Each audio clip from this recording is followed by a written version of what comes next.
Hello everyone, I am Dr. Ravi Kumar Gupta, working in Krishna Engineering College, Ghaziabad in Applied Science Department. Today we are going to discuss with you unit number first, relativity. Actually this relativity can explain on behalf of classical theory, on behalf of quantum theory. Actually the classical mechanics explain with the help of Newton's second law of motion and gravitation. It was thought that Newton's second law of motion is entirely applicable for all speed, but it is not true, because classical mechanics is only applicable for the low speed motion. But at the same time, when we discuss the high speed, so quantum mechanics is applicable. In beginning the 20th century, Albert Einstein proposed a new concept. That concept is called the quantum mechanics. That quantum mechanics is also called the high energy physics. That means the modern physics. And modern physics is based on the engineering. So here we are discussing with the help of quantum mechanics what is relativity. Actually the quantum mechanics assumption, according to quantum mechanics, everything in this world is relative. Nothing is absolute. But on the other hand, classical mechanics told that everything in this world is absolute. Time is absolute. Suppose here our time is suppose 9 o'clock. So this 9 o'clock is identical for all the universe, which is not true according to the quantum mechanics. Everything means length. Length is relative. Shape is also relative. Size is also relative, and everything in this world is relative. So what is relativity? Relativity that deal with the relative motion of body is called the theory of relativity.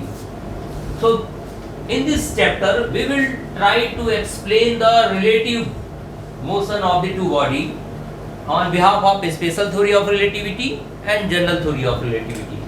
So special theory of relativity that deal with the observer which is moving with constant speed or at the rest position.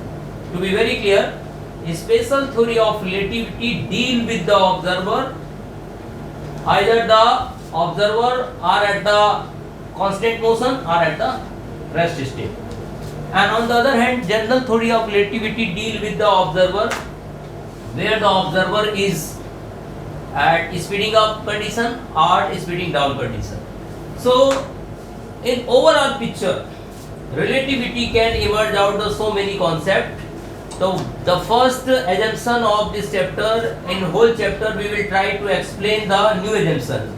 The first assumption is length of a moving body contract in the direction of motion, which is impossible in our real life. We already told that this chapter is totally hypothetical. The first concept, the length of the moving body contract in the direction of motion. When any body move with velocity v, when we observe any body move with velocity v, we feel that the apparent length of the body will be decreases as per the observer which are in the stationary state. Okay.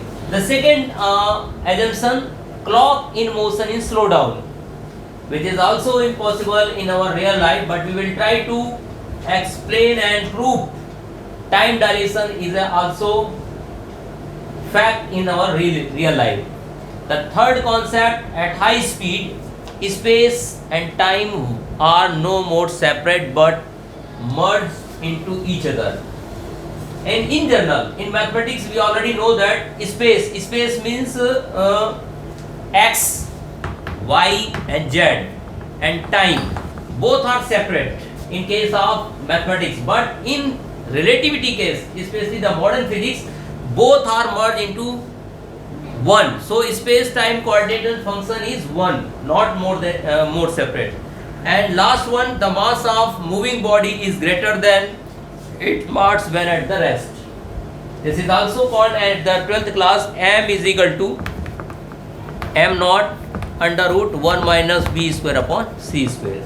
So these are the four new concepts which is the phenomenal discovery of the quantum mechanics.